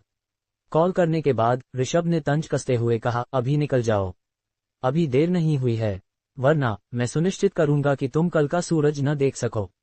ऐसा है? अविनाश ने बेपरवाही से मुस्कुराते हुए कहा, कई सालों में किसी ने मेरे साथ ऐसी बात करने की हिम्मत नहीं की। अविनाश ने सिर उठाकर आह भरी। ऋषभ ने हल्के से तंज कसते हुए कहा, मैंने तुम्हें मौका दे दिया था, तुमने ही इसे गंवाया। अब मुझे दोष मत देना। मिस्टर राठौर, वे आ गए हैं। तभी अविनाश के पास खड़े बॉडीगार्ड ने कहा। बात खत्म होते ही बाहर से अचानक हेलीकॉप्टरों की आवाज आई। कई लेजर किरणें खिड़की से होकर सीधे घर में चमकीं। इसके अलावा बाहर दर्जनों बख्तरबंद गाड़ियां और सैकड़ों पूरी तरह हथियारबंद सैनिक थे। जब उसने ये नजारा देखा, ऋषभ की सूरत एकदम बदल गई। ये क्या माजरा था? पुणे के लोग यहाँ क्या कर रहे थे? अंदर वालों, सुनो, तुम घिर चुके हो, अपने हथियार डाल दो। बाहर से एक जोरदार चीख सुनाई दी। घिर चुके, हथियार डाल दो, इसका क्या मतलब था? ऋषभ हैरान रह गया। ऐसा क्यों लग रहा था जैसे उसे किडनैप करने की साजिश हो रही हो। इस पल में अविनाश ने सुनील की ओर देखा और ठंडे लहजे में बोला, सुनील, तुम्हें सबूत चाहिए था ना? अब मैं तुम्हें एक देता हूँ। तुमने एक मुंबई के व्यापारी को किडनैप किया और उसे धमकाया। तुम्हारा जुर्म माफी के काबिल नहीं है, अविनाश ने सर्द लहजे में कहा। थककर परिवार के बाप बेटे को तुरंत समझ आ गया। चूंकि उनके पास मोनिका के किडनैपिंग का कोई सबूत नहीं था, तो अब वे किडनैपिंग का एक और जुर्म गढ़ रहे थे। कोई भी इस इल्जाम से खुद को बचा नहीं पाएगा। तुम मुझे झूठा इल्जाम लगा रहे हो, ऋषभ ने घबराते हुए कहा। झूठा इल्जाम? तुम्हें क्या लगता है लोग मुझ पर यकीन करेंगे या तुम पर? अविनाश ने बेपरवाही से कहा। ऋषभ तुरंत बेचैन हो गया, लेकिन उसे कोई रास्ता नहीं सूझ रहा था। सुनील ने राहत की सांस ली। जेल जाना मरने से तो बेहतर था। रहम दिखाने के लिए शुक्रिया, मिस्टर राठौर। सुनील जमीन पर घुटनों के बल बैठ गया और सिर झुकाकर मिन्नतें करने लगा। सुनील, अविनाश ने ठंडे लहजे में पुकारा। सुनील ने जल्दी से सिर उठाया और अविनाश की ओर देखा। मैं तुम्हें अब एक मौका दे रहा हूं, अविनाश ने बेपरवाही से कहा। अगर तुम किडनैपिंग की बात मान लो तो मैं तुम्हारे बेटे को बख्श सकता हूं, अविनाश ने ऋषभ की ओर इशारा करते हुए कहा। ये सुनकर सुनील ने जल्दी से सिर हिलाया और बोला, मिस्टर राठौर, मुझे सचमुच समझ नहीं आ रहा तुम क्या कह रहे हो। इतना कहने के बाद सुनील ने जल्दी से ऋषभ को आंखों से इशारा किया। लेकिन ऋषभ ने न सिर्फ सुनील की बात को अनसुना किया, बल्कि वह अविनाश के पास दौड़ता हुआ गया और घबराते हुए बोला, हाँ, ये सब मेरे पापा ने किया। मेरा इससे कोई लेना देना नहीं है। ऋषभ की बात सुनकर सुनील वहीं सन रह गया। तुम क्या बकवास कर रहे हो? सुनील ने गुस्से में चिल्लाकर कहा। ऋषभ ने घबराते हुए कहा, पापा, जल्दी मान लो, मैं अभी जवान हूँ, मैं जेल नहीं जाना चाहता। मिस्टर राठौर ने कहा है कि अगर तुम मान लो तो वो मुझे छोड़ देंगे। जल्दी मान लो, तुम तो बूढ़े हो चुके हो, तुम मर भी गए तो कोई अफसोस नहीं, मैं अभी जवान हूँ। सुनील को यकीन ही नहीं हो रहा था कि ये शब्द उसके अपने बेटे के मुंह से निकल रहे थे। इस पल सुनील को बहुत पछतावा हुआ। उसे ऋषभ को इतना लाड़ प्यार करने का अफसोस हो रहा था। जैसा बो वैसा काटो, अविनाश ने बेपरवाही से कहा। सुनील का चेहरा आंसुओं से भीग चुका था। उसने सिर उठाकर अविनाश की ओर देखा और दुख भरे लहजे में बोला, मिस्टर राठौर, ये सब मैंने किया, मेरे बेटे का इसमें कोई हाथ नहीं, कृपया उसे छोड़ दें। मिस्टर राठौर, तुमने सुना ना, मेरे पापा ने मान लिया, अब मैं जा सकता हूँ ना? ऋषभ ने घबराते हुए कहा। अविनाश ने ऋषभ को ठंडी नजरों से देखा और सिर हिलाया। मेरी बेटी को किडनैप करना ऐसा जुर्म है जो माफी के काबिल नहीं। ये कहकर अविनाश धीरे धीरे उठा और दरवाजे की ओर चल दिया। ऋषभ तुरंत घबरा गया। वह जोर से चिल्लाया, मिस्टर राठौर, तुमने कहा था कि तुम मुझे छोड़ दोगे, तुम अपने वादे से मुकर नहीं सकते। लेकिन अविनाश ने उसकी बात को पूरी तरह अनसुना कर दिया और सीधा दरवाजे से बाहर निकल गया। तुमने मुझसे झूठ बोला, अविनाश, तुमने मुझसे झूठ बोला। ऋषभ टूटने की कगार पर था और गुस्से में चिल्ला रहा था। मैं तुमसे भिड़ जाऊंगा, मैं तुमसे भिड़ जाऊंगा। ऋषभ ने गुस्से में चीखते हुए अविनाश की ओर दौड़ लगाए। बैंग बैंग, तभी खिड़की के बाहर से 2 गोलियों की आवाज आई। गोलियां शीशा तोड़कर सीधे थककर परिवार के बाप बेटे की ओर चलीं। उनके माथे पर तुरंत खून का छेद बन गया, फिर वे जमीन पर गिरकर मर गए। कमांडर को रिपोर्ट, दोनों अपराधी सफलतापूर्वक मार गिराए गए। बाहर से एक जोरदार आवाज आई, ठीक है, टीम में वापस लौटो। शिवम कार में बैठा था और उसने ये सब साफ साफ देखा। इस नज़ारे को देखते हुए उसे अपनी बेबसी का एहसास हो रहा था। क्या यही थी मुंबई के टॉप परिवारों की ताकत? मोनिका कार में चुपचाप बैठी थी। ऐसा लग रहा था जैसे उसे इस नतीजे का पहले से अंदाजा था। शिवम ने अविनाश को देखा, जो थककर परिवार से बाहर निकल रहा था, और उसके दिल में बेबसी की भावना और गहरी हो गई। क्योंकि अविनाश के साथ वाले 2 बॉडीगार्ड्स टॉप मार्शल आर्टिस्ट थे। शिवम उनकी ताकत का अंदाजा भी नहीं लगा पा रहा था। शिवम गहरी सोच में डूब गया। वह कार में बैठा रहा और लंबे समय तक कुछ बोला नहीं। उसका चेहरा उदास था। क्या यही होता है बड़ा परिवार? मेरी सबसे बड़ी ताकत भी इसके सामने कुछ नहीं। शिवम ने धीमी आवाज में बुदबुदाया। राठौर परिवार कितना ताकतवर था, ये तो सोच से भी परे था। कम से कम ये शिवम की उम्मीदों से कहीं ज्यादा था। चलो उतरो, मोनिका ने धीरे से शिवम के कान में कहा। शिवम लंबे समय तक हिला नहीं। उसने सिर उठाकर मोनिका को देखा। उसका दिल मिली जुली भावनाओं से भरा था। मोनिका, उसने उसे कैसे पसंद कर लिया? उतरो, मोनिका ने मुस्कुराते हुए कहा। शिवम ने सिर हिलाया और मोनिका के पीछे पीछे चल दिया। थोड़ी दूरी पर अविनाश किसी से बात कर रहा था। प्रांतीय राजधानी के सभी बड़े लोग माफी मांग रहे थे, डरते हुए कि कहीं वे अनजाने में उसे नाराज न कर दें। तभी अंकल दास थोड़ी दूरी से चलकर आए। मुझे सचमुच खेद है, अंकल दास ने हल्के से आह भरी। मुझे उम्मीद नहीं थी कि बात यहाँ तक पहुंच जाएगी। अविनाश ने अंकल दास को देखा और धीरे से बोला, इस मामले से ओल्ड मास्टर राठौर बहुत नाखुश हैं। तुम जानते हो कि ओल्ड मास्टर को मोनिका सबसे ज्यादा प्यारी है। अंकल दास का चेहरा तुरंत बदल गया। ओल्ड मास्टर का मतलब था ओल्ड मास्टर राठौर, जो राठौर परिवार का असली मालिक था। मिस्टर राठौर, मैं अगले कुछ दिनों में मुंबई जाऊंगा और ओल्ड मास्टर को खुद समझाऊंगा, अंकल दास ने आह भरते हुए कहा। अविनाश ने और कुछ नहीं कहा। वह मुड़ा और कार की ओर चल दिया। मोनिका, कार में बैठो। कार के पास पहुंचकर अविनाश ने अचानक मोनिका को पुकारा। मोनिका ने शिवम को देखा और मुस्कुराते हुए बोली, ज्यादा मत सोचो, तुमने पहले ही बहुत अच्छा किया है। ये कहकर मोनिका अविनाश की ओर चल दी। शिवम ने जल्दी से हाथ बढ़ाकर मोनिका को पकड़ा। उसके चेहरे पर कुछ अजीब सा भाव था। क्या हुआ? मोनिका ने मुस्कुराते हुए पूछा। शिवम ने मुंह खोला और बोला, तुम कहाँ जा रही हो? सिली, मेरे पापा यहाँ हैं। बेशक मुझे उनसे मिलना है, मोनिका ने हंसते हुए कहा। ठीक है, तुम आज रात कहीं आराम करने की जगह ढूंढ लो, मैं कल तुम्हें कॉल करूंगी। मोनिका ने पैरों के बल खड़े होकर शिवम के सिर पर हल्के से थपथपाया। ये कहकर मोनिका अविनाश की ओर चल दी। दोनों कार में बैठ गए। शिवम की नजरें कार की दिशा पर टिकी थीं। अविनाश की कार धीरे धीरे शिवम के पास से गुजरी। तभी कार की खिड़की अचानक नीचे आई। अविनाश शिवम को ठंडी नजरों से देख रहा था। इस ताकतवर रौब से शिवम को भी असहजता महसूस हुई। बस एक नजर ही किसी को विरोध करने की हिम्मत न करने के लिए काफी थी। शिवम की नजरें अविनाश की नजरों से मिलीं। शिवम ने बिना सिर घुमाए अविनाश को देखा। आखिरकार कार शिवम के पास से गुजर गई और दूर चली गई। शिवम वही खड़ा रहा, बिना हिले। उसने अपनी मुट्ठियां कस लीं और उसका दिल मिली जुली भावनाओं से भरा था। ... कार में अविनाश ने एक सिगार जलाया, जबकि मोनिका बगल में बैठी थी। तुम इतना छोटा सा काम भी ठीक से नहीं कर सके, तुम्हें अपने पास रखने का क्या फायदा? अविनाश ने मोनिका की सेक्रेटरी को ठंडी नजरों से देखते हुए कहा।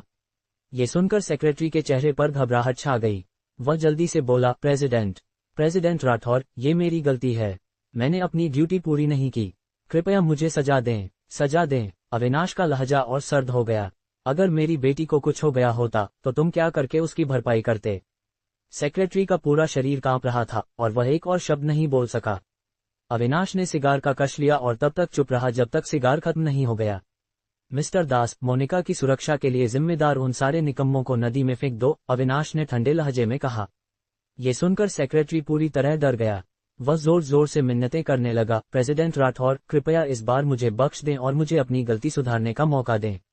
सुधारने का मौका? अविनाश का चेहरा और सख्त हो गया। वह गुस्से में बोला, अगर मेरी बेटी को कुछ हो गया होता तो तुम्हारी 100 जानें भी उसकी भरपाई के लिए काफी नहीं होती। तुम मुझसे माफी मांगने की हिम्मत कैसे कर रहे हो? सेक्रेटरी का पूरा शरीर कांप रहा था और उसकी आंखों से आंसू बह रहे थे। वह बहुत दयनीय लग रहा था। पापा, इस मामले का उनसे कोई लेना देना नहीं है, उन्हें डराओ मत, मोनिका ने आंखें तरेरते हुए कहा। अविनाश ने गहरी सांस ली और बोला, नहीं, तुम्हारे दादाजी को भी इस मामले की खबर है। वह बहुत नाखुश हैं। बस, बहुत हुआ, मोनिका ने कुछ नाराजगी से कहा। मैंने पहले ही कहा कि इसका उनसे कोई लेना देना नहीं है। उन्होंने कुछ गलत नहीं किया, तुम उन्हें सजा क्यों दे रहे हो? और मैंने उन्हें शिवम की सुरक्षा करने को कहा था, मोनिका ने भौहें चढ़ाते हुए कहा। अविनाश को यह सुनकर थोड़ा आश्चर्य हुआ। वह मोनिका को हैरानी से देखते हुए बोला, मोनिका, हम कई दिनों से नहीं मिले, तुम इतनी नर्मदिल कैसे हो गई? मोनिका ने आंखें तरेरी और बोली, खैर, मैं कह रही हूं ना तो ना। अगर तुम नहीं मानोगे तो मैं दादाजी के पास जाऊंगी। ये सुनकर अविनाश ने बेबसी से सिर हिलाया। ठीक है, मैं तुम्हारी बात मान लेता हूँ, ठीक है। अविनाश कुछ झुंझलाया हुआ लग रहा था। सेक्रेटरी ने राहत की सांस ली। उसने अपने माथे का पसीना पोंछा और जल्दी से मोनिका की ओर देखकर बोला, मिस, मेरे लिए बोलने के लिए शुक्रिया। मोनिका ने सेक्रेटरी को देखा और बेपरवाही से कहा, शायद तुम्हें शिवम को धन्यवाद देना चाहिए। सेक्रेटरी एक पल के लिए ठिठक गया, जैसे उसे समझ नहीं आया। लेकिन जल्दी ही सेक्रेटरी को बात समझ आ गई। वह हंसते हुए बुदबुदाया, हाँ, शायद मुझे सचमुच शिवम को धन्यवाद देना चाहिए। जब से मोनिका की मुलाकात शिवम से हुई थी, वह साफ तौर पर बहुत बदल गई थी। अगर पहले वाली मोनिका होती तो वह किसी के लिए भी मिन्नतें नहीं करती और न ही इतनी नर्मदिल होती। अगले कुछ दिनों में सामान पैक कर लो, मैं तुम्हें मुंबई वापस ले जाऊंगा, अविनाश ने अचानक कहा। ये सुनकर मोनिका ने जल्दी से सिर हिलाया और बोली, नहीं, मैं मुंबई वापस नहीं जाना चाहती। मोनिका, इस बार तुम्हें वापस जाना ही होगा, अविनाश ने गहरे चेहरे के साथ कहा। ऐसा कुछ होने के बाद पूरा राठौर परिवार तुम्हारी चिंता में डूबा है। अगर मैं तुम्हें जयपुर में और रहने दूं और कुछ हो गया तो तुम्हारे दादाजी जयपुर को उलट पुलट कर देंगे। हालांकि ऐसा था, मोनिका ने फिर भी जिद पकड़ ली। मैं मुंबई नहीं जाना चाहती। इस बार जो हुआ वो बस एक हादसा था, मोनिका ने जिद्दी लहजे में कहा। अगर सचमुच जरूरी है तो तुम मेरी सुरक्षा के लिए कुछ और लोग भेज दो, मोनिका ने मुंह फुलाते हुए कहा। मोनिका की जिद ने अविनाश को आह भरने पर मजबूर कर दिया। वह बखूबी जानता था कि मोनिका जयपुर छोड़ना नहीं चाहती थी, क्योंकि वह शिवम नाम का वह लड़का यहाँ था। लेकिन अब जब ये हादसा हो चुका था, अविनाश को मोनिका को जयपुर में अकेले छोड़ने की चिंता थी। मोनिका, इस बार तुम्हें वापस जाना ही होगा, अविनाश ने गहरी सांस लेकर कहा। और तुम्हारे दादाजी ने भी इसकी सहमति दी है, अविनाश ने धीमी आवाज में कहा। ये सुनकर मोनिका के चेहरे पर हैरानी छा गई। वह एक पल के लिए चुप हो गई। मोनिका किसी की भी बात न मान सकती थी, लेकिन ओल्ड मास्टर राठौर की बात नहीं।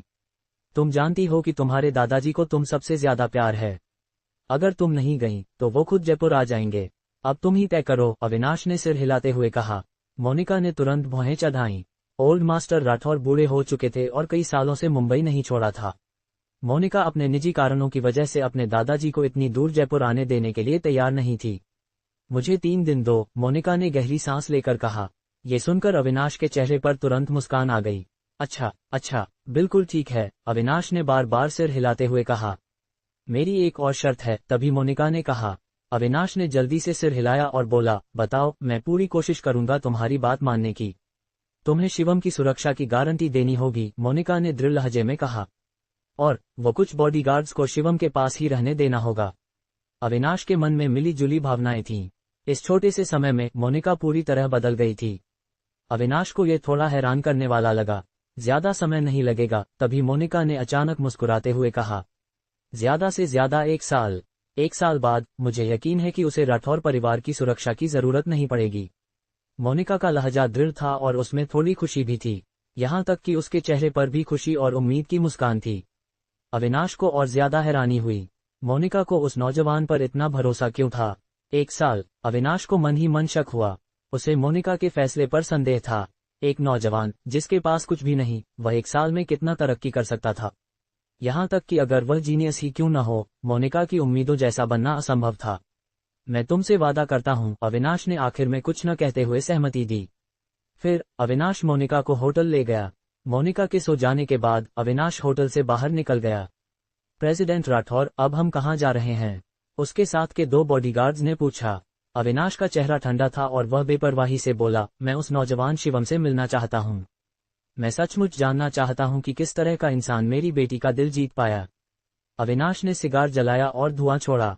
जी प्रेसिडेंट राठौर, दोनों बॉडीगार्ड्स ने सिर हिलाया। फिर कार शिवम के ठिकाने की ओर तेजी से बढ़ी।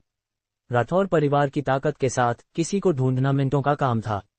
कार में अविनाश खिड़की से बाहर चिंतित नजरों से देख रहा था। जयपुर आकर शिवम से मिलना ओल्ड मास्टर राठौर का आइडिया था। अविनाश के नजरिए में घमंडी और ऊंचे ख्यालों वाली मोनिका जल्द ही मुंबई वापस चली जाएगी। उसके लिए जयपुर के एक साधारण नौजवान को पसंद करना बिल्कुल असंभव था। मुंबई में अनगिनत शानदार टैलेंट्स थे। मोनिका ने उनमें से किसी को पसंद नहीं किया, तो जयपुर के एक ऐसे लड़के को कैसे पसंद कर सकती थी जिसके पास कुछ भी नहीं था। लेकिन जैसा दिख रहा था, चीजें अविनाश की सोच से बिल्कुल अलग थीं। मैं इस नौजवान से मिलने के लिए और उत्सुक हो रहा हूँ। इस वक्त शिवम होटल के बिस्तर पर करवटें बदल रहा था, लेकिन उसे नींद नहीं आ रही थी। उसके दिल में एक बुरी आशंका थी और राठौर परिवार की ताकत देखने के बाद शिवम और ज्यादा जोश में आ गया था। राठौर परिवार की ताकत उसकी कल्पना से कहीं ज्यादा थी, यहाँ तक कि शिवम को हल्की सी बेबसी भी महसूस हो रही थी। लेकिन शिवम के लिए चाहे कितनी भी मुश्किलें क्यों न हो, वह कभी हार नहीं मानेगा। जब तक वह मोनिका के साथ रह सकता था, शिवम सब कुछ छोड़ने को तैयार था।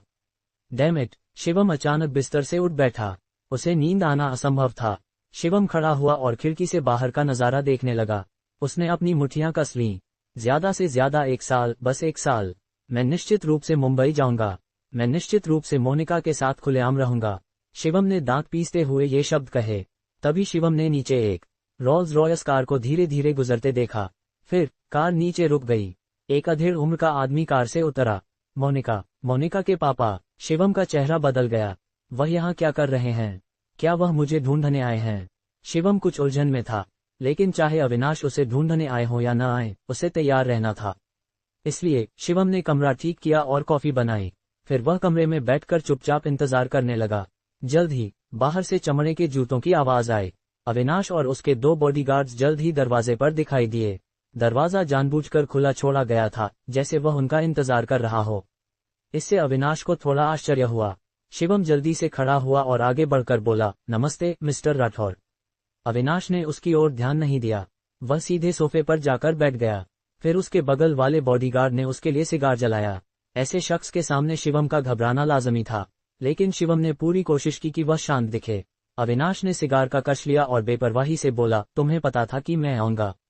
नहीं, मुझे नहीं पता था। शिवम ने सिर हिलाया। मैंने बस खिड़की से तुम्हें बाहर देख लिया।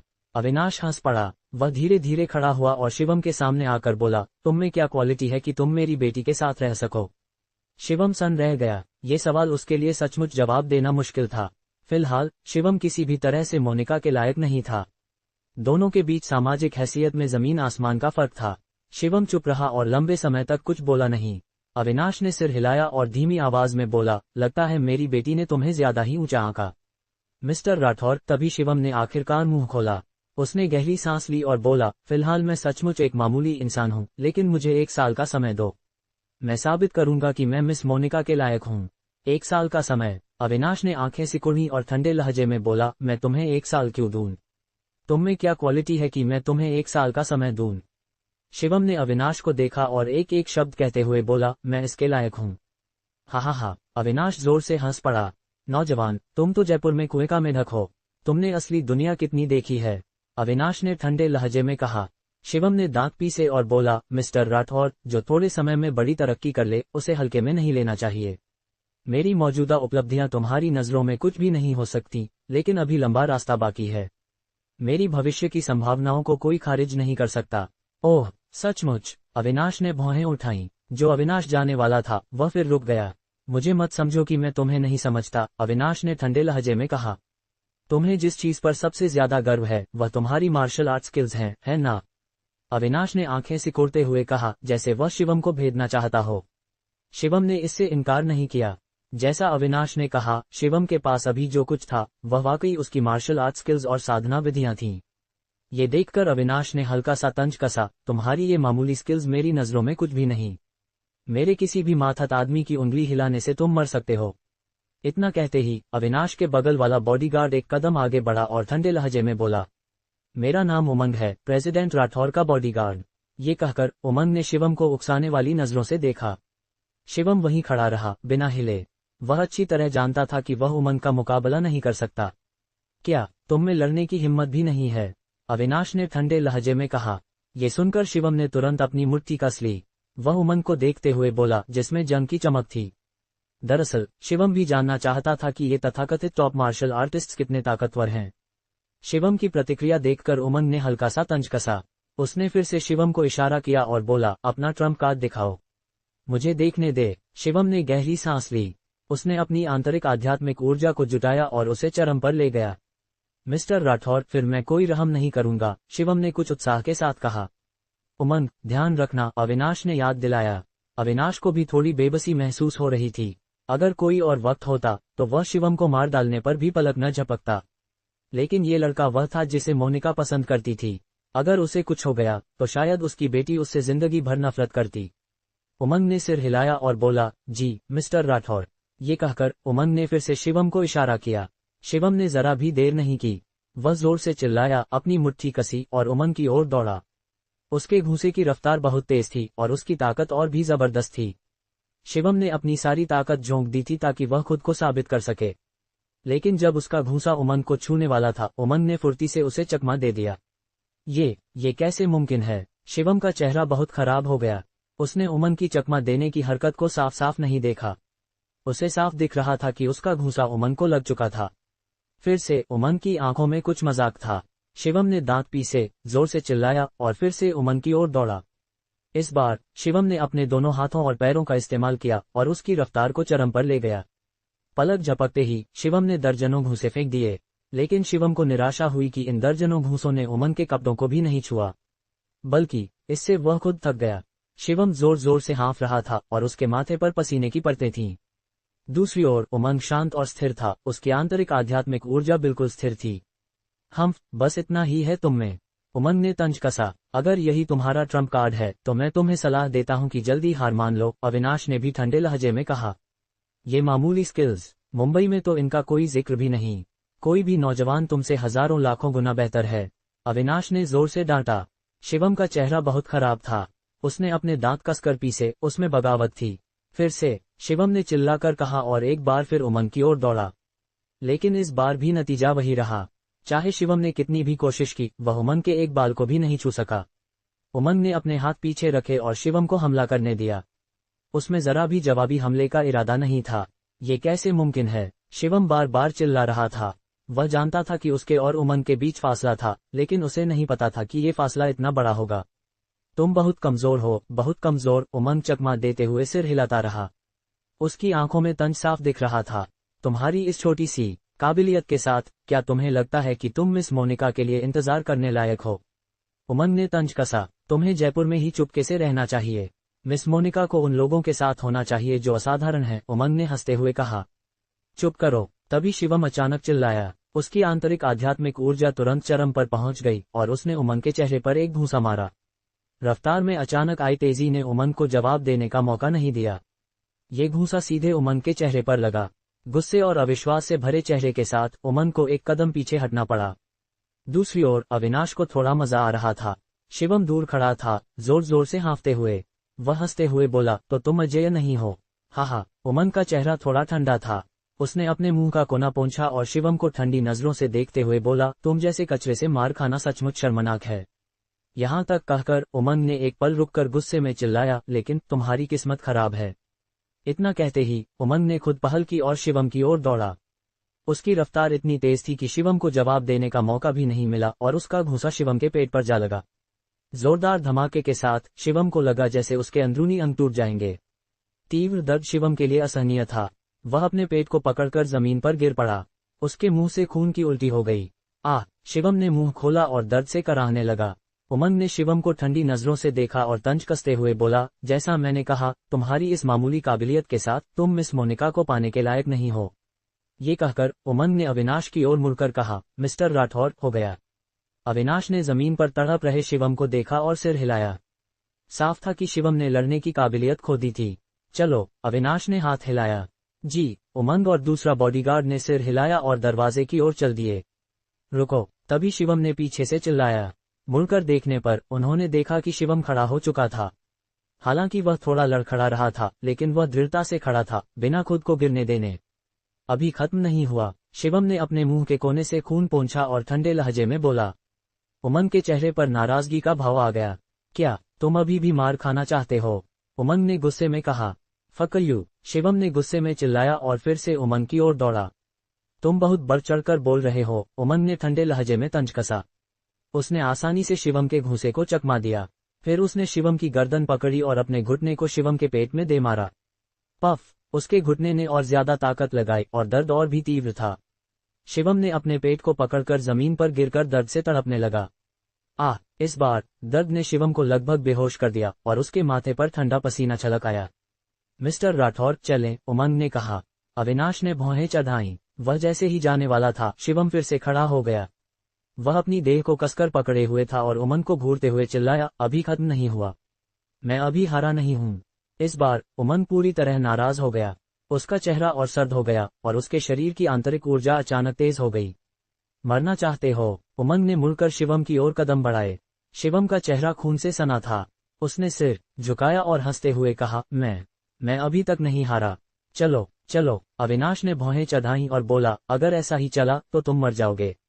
शिवम ने ठंडे लहजे में हंसते हुए कहा, मैं नहीं मरूंगा। जब तक मैं मिस मोनिका से दोबारा शादी नहीं कर लेता, मैं कभी नहीं मरूंगा। डैम इट, मैं तुम्हें अभी मार डालूंगा, उमंग ने गुस्से में कहा।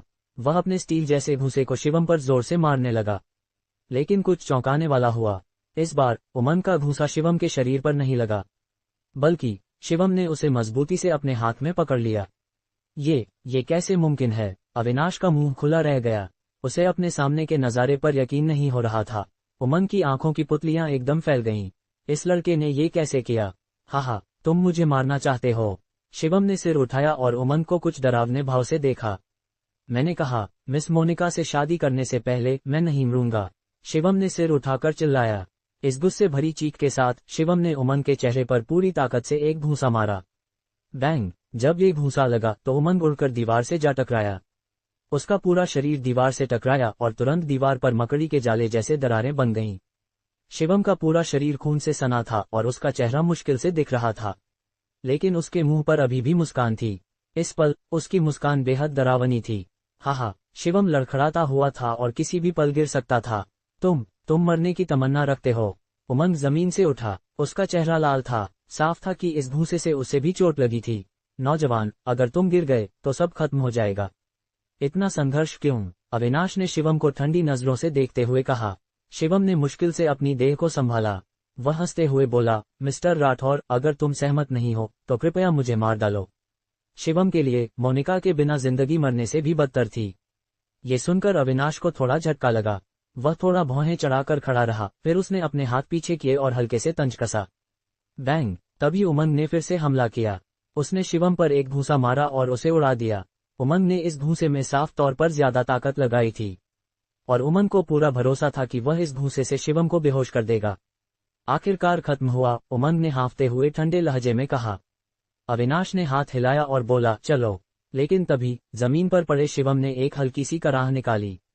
फिर शिवम ने अपनी बांह जमीन पर टेकी और मुश्किल से अपनी देह को खड़ा करने की कोशिश की। 1 बार, 2 बार, 3 बार। शिवम ने कुल 9 बार कोशिश की, लेकिन वह खड़ा नहीं हो सका। उसकी चोटें बहुत गंभीर थीं। अगर कोई और होता तो वह कब का मर चुका होता। लेकिन फिर भी शिवम ने हार मानने का इरादा नहीं किया।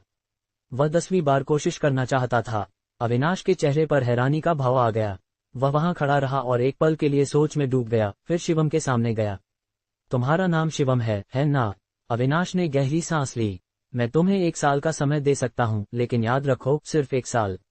अगर 1 साल बाद तुम मेरे मापदंडों पर खरे नहीं उतरे तो चाहे तुम मर जाओ, मैं नहीं मानूंगा, अविनाश ने ठंडे लहजे में कहा। मिस्टर राठौर, ये सुनकर दोनों बॉडीगार्ड्स का चेहरा तुरंत बदल गया। अविनाश सचमुच मान गया? अविनाश ने हाथ हिलाकर दोनों को चुप रहने का इशारा किया। जमीन पर पड़ा शिवम आखिरकार जमीन पर गिर गया और अब खड़ा नहीं हो सका। उसने अपनी सारी ताकत लगाकर धीमी आवाज में बुदबुदाया, मिस्टर राठौर। शुक्रिया। अविनाश ने और कुछ नहीं कहा और होटल से बाहर चला गया। ... इस वक्त मोनिका नींद से जाग चुकी थी, क्योंकि उसे बेचैनी महसूस हो रही थी। जब उसने देखा कि अविनाश होटल में नहीं था तो उसकी बेचैनी और बढ़ गई। जल्द ही अविनाश होटल वापस आ गया। तुम कहाँ गए थे? लाइट्स जलने से पहले मोनिका की हल्की आवाज सुनाई दी। अविनाश का शरीर कांप गया। वह कुछ अटपटे ढंग से बोला, मोनिका, तुम अभी तक सोई नहीं? क्या तुम शिवम से मिलने गए थे? मोनिका की आवाज तुरंत कुछ तेज हो गई। कंगना रनौत से जुड़ा ये राज जानकर यकीन नहीं होगा। भारतीय इतिहास की 7 सबसे खूबसूरत राजकुमारियां। अविनाश ने हल्की सी मुस्कान के साथ कहा। अपनी बेटी के सामने वह पूरी तरह बेबस था। मोनिका, मैं तुमसे वादा करता हूं कि शिवम को कुछ नहीं हुआ। अविनाश ने बच्चे की तरह उंगली उठाकर कसम खाए। मोनिका ने अविनाश को घूरा, जैसे वह जानना चाहती हो कि वह झूठ बोल रहा है या नहीं। थोड़ी देर बाद मोनिका ने ठंडे लहजे में कहा, पापा, मैं कभी मजाक नहीं करती। जो मैं कहती हूँ वो करती हूँ। अविनाश ने अपने माथे का पसीना पोंछा और हल्की मुस्कान के साथ बोला, हाँ मोनिका, सो जाओ, देर हो चुकी है। मोनिका के अपने कमरे में हुई कुने के बाद अविनाश ने राहत की सांस ली। हाय, मुझे सचमुच नहीं पता कि शिवम ने मोनिका को कैसे जीत लिया। अविनाश ने बुदबुदाते हुए कहा। मिस्टर राठौर, क्या तुम सचमुच मिस मोनिका की शादी शिवम से करने दोगे? उमंग ने भौहें चढ़ाते हुए पूछा। अविनाश ने बेपरवाही से हंसते हुए कहा, मैंने कब कहा कि मैं मान गया? मैंने सिर्फ इतना कहा कि मैं उसे 1 साल का समय दूंगा। बस 1 साल, मैं इंतजार कर सकता हूँ। लेकिन उमंग ने भौहें चढ़ाईं। अगर 1 साल बाद उसने वाकई कुछ हासिल कर लिया तो? अविनाश ने उमंग को देखा और बोला, अगर शिवम वाकई मुंबई गया तो उसे पता चलेगा कि उसका सामना किससे है। मुंबई के वो नौजवान उसे आसानी से छोड़ेंगे नहीं। यहाँ तक कहकर अविनाश ने एक पल रुककर कहा, बेशक, अगर शिवम वाकई उन नौजवानों को पीछे छोड़ दे तो मोनिका का उससे शादी करना कोई नुकसान नहीं होगा। ये सुनकर उमंग ने हल्की सी मुस्कान दी और बोला, कहना आसान है। शिवम कुछ भी नहीं है और मुंबई के बड़े परिवारों के नौजवानों से मुकाबला करना चाहता है। ये तो नामुमकिन है। अविनाश ने सिर हिलाया और बोला, जरूरी नहीं। ऐसा नहीं है कि कोई अकेले दम पर बड़े परिवारों का मुकाबला नहीं कर सकता। जैसे रौनक, जैसे रेहान। ये सुनकर उमंग ने धीमी आवाज में बुदबुदाया, रौनक अब मिलिट्री रीजन के टॉप पर एक बड़ा नाम है और रेहान को पायरों का रक्षक कहा जाता है। अगर तुम शिवम की तुलना उनसे कर रहे हो तो क्या तुम उसे ज्यादा तवज्जो नहीं दे रहे? अविनाश ने उस सवाल का जवाब नहीं दिया। दूसरे शायद न जानते हों, लेकिन अविनाश अच्छी तरह जानता था। अगर शिवम वाकई उस शख्स का बेटा था तो कोई नहीं जानता कि शिवम भविष्य में किस मुकाम तक पहुंचेगा। ये भी एक कारण था कि अविनाश ने शिवम को मौका देने की हामी भरी। अगले दिन मोनिका नींद से जागने के बाद होटल से बाहर निकल गई। उसने और अविनाश ने 3 दिन बाद प्रांतीय राजधानी में मिलने का तय किया था। इन 3 दिनों में मोनिका शिवम के साथ रहना चाहती थी। चाहे शिवम कुछ भी करे, वह उसके साथ रहेगी। मोनिका के जाने के बाद अविनाश ऊपर खड़ा था और कार को धीरे धीरे जाते हुए देख रहा था। उमंग, कुछ लोगों को चुपके से मोनिका की सुरक्षा के लिए लगाओ, अविनाश ने सिगार का कश लेते हुए बेपरवाही से कहा। जी, प्रेसिडेंट राठौर, उमंग ने सिर हिलाया और बाहर चला गया। कार जल्द ही शिवम के होटल के प्रवेश द्वार पर पहुंच गई। कमरे का नंबर पूछने के बाद वह सीधे ऊपर चली गई। कमरे में घुसते ही मोनिका ने मुस्कुराते हुए कहा, शिवम, क्या तुम अभी भी? वह अपनी बात पूरी करने से पहले ही रुक गई। उसका चेहरा ठंडा पड़ गया, क्योंकि उसने शिवम के शरीर पर अनगिनत जख्म देखे और उसका चेहरा इतना सूजा हुआ था कि उसे पहचानना मुश्किल था। मोनिका का चेहरा बेहद ठंडा था। उसने शिवम को देखकर ठंडे लहजे में पूछा, ये किसने किया? शिवम ने हाथ हिलाया और मुस्कुराते हुए कहा, मैं ठीक हूँ। मैं गलती से कहीं टकरा गया। मैं पूछ रही हूँ, ये किसने किया? मोनिका का लहजा और सर्द हो गया, यहाँ तक कि शिवम भी डर गया। शिवम को समझ नहीं आ रहा था कि वह कैसे समझाए। वह ये तो नहीं कह सकता था कि ये अविनाश ने किया, ना। लेकिन मोनिका इतनी चतुर थी कि उसने जल्दी ही अंदाजा लगा लिया। ये मेरे पापा ने किया है ना? मोनिका ने शिवम को देखकर पूछा। शिवम ने कुछ नहीं कहा, जो एक तरह से हामी थी।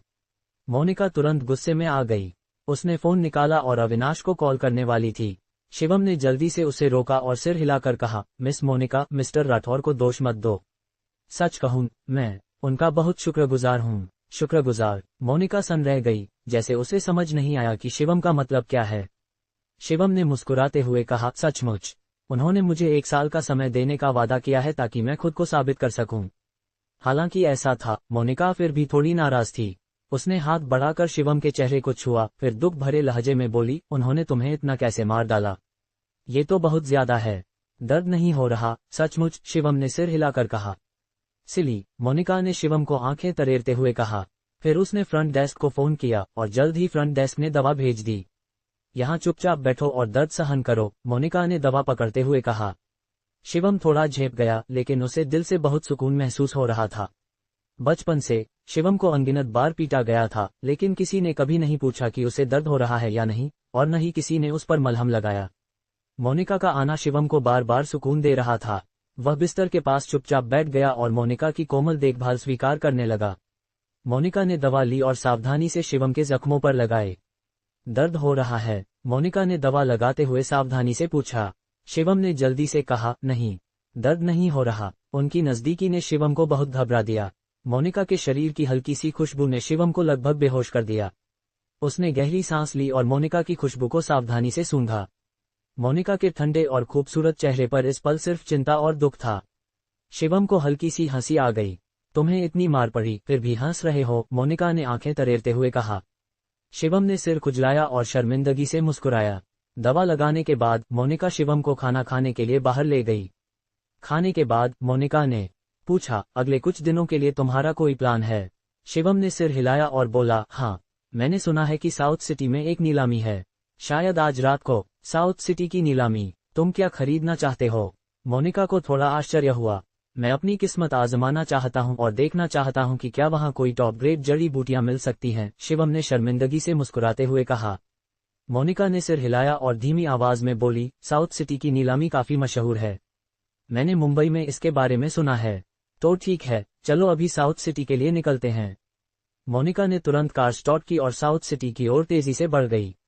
इस वक्त पूरी प्रांतीय राजधानी में ठक्कर परिवार के पतन की चर्चा हो रही थी। पुणे के एक बड़े परिवार के रूप में ठक्कर परिवार का यह हादसा जल्द ही सुर्खियों में आ गया। खबरें और भी सनसनीखेज थीं। लगभग सभी सुर्खियां ठक्कर परिवार की आलोचना से भरी थीं, जैसे ठक्कर परिवार के 10 अपराध, पुणे पर ठक्कर परिवार का नकारात्मक प्रभाव वगैरह। ठक्कर परिवार की साख इतनी खराब हो गई थी कि हर कोई उन्हें कोस रहा था। जो लोग कभी ठक्कर परिवार से जुड़े थे वे भी जल्दी से दूरी बनाने लगे, डरते हुए कि कहीं वे भी फंस न जाएं। ... साउथ सिटी एक तटीय शहर था। वहां के लोग अमीर थे और माहौल खूबसूरत था। ये साधना के लिए एक शानदार जगह थी। शिवम के पास अब 2 अरब का लोन था, तो उसे ज्यादा चिंता नहीं थी।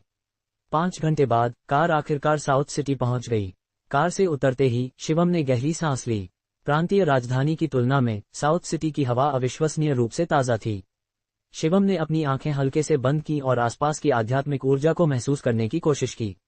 जैसा कि उम्मीद थी, साउथ सिटी की आध्यात्मिक ऊर्जा जयपुर और प्रांतीय राजधानी से कहीं ज्यादा थी। ये वाकई एक शानदार जगह थी। मौका मिलने पर उसे साउथ सिटी में बसना होगा, शिवम ने सोचा। शाम के 6 बज चुके थे और नीलामी रात 8 बजे शुरू होने वाली थी। इसलिए मोनिका ने सुझाव दिया, पहले कहीं खाना खा लेते हैं।